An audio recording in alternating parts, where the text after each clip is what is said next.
शनिदेव की न्याय की अद्भुत कहानी। बहुत समय पहले की बात है। एक छोटे से गांव में रामू नाम का गरीब लेकिन बहुत ईमानदार आदमी रहता था। वो दिन रात मेहनत करता, लेकिन उसकी जिंदगी में हमेशा दुख ही दुख थे। लोग कहते थे, इस पर शनि की साढ़े साती चल रही है। रामू को समझ नहीं आता था कि वो इतना अच्छा इंसान होते हुए भी दुख क्यों झेल रहा है। एक दिन रामू की नौकरी चली गई। दूसरे दिन उसकी गाय बीमार हो गई। तीसरे दिन घर में चोरी हो गई। अब रामू पूरी तरह टूट चुका था। वो आसमान की तरफ देखकर बोला, हे भगवान, मैंने किसी का बुरा नहीं किया, फिर भी मेरे साथ ऐसा क्यों? उसी रात जब रामू रोते रोते सो गया, तब उसके सपने में काले वस्त्र धारण किए हुए, हाथ में दंड लिए शनि देव प्रकट हुए। उन्होंने गंभीर स्वर में कहा, रामू, डर मत, मैं शनि हूं।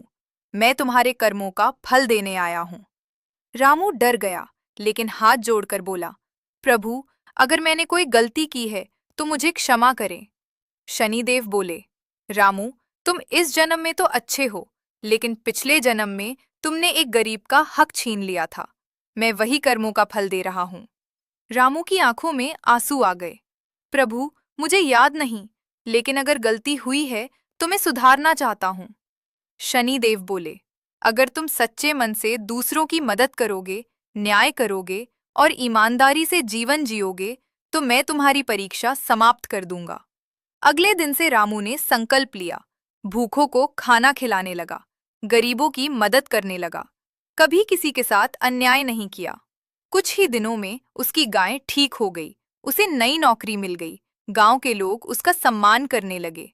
एक दिन फिर शनिदेव प्रकट हुए और बोले, रामू, तुमने परीक्षा पास कर ली है, अब तुम्हारे जीवन में सुख ही सुख होगा।